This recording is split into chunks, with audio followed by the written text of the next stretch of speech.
You ask Tiger to solve. This deals with linear equations with one unknown. The final result is x equals -4. Let's solve it step by step.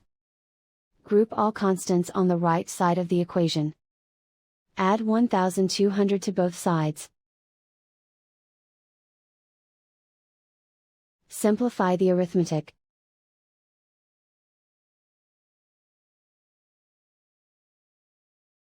Isolate the x.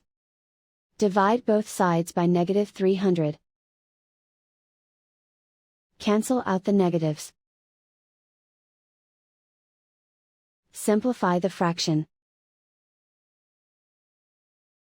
Move the negative sign from the denominator to the numerator. Find the greatest common factor of the numerator and denominator. Factor out and cancel the greatest common factor. And so the final result is x equals -4.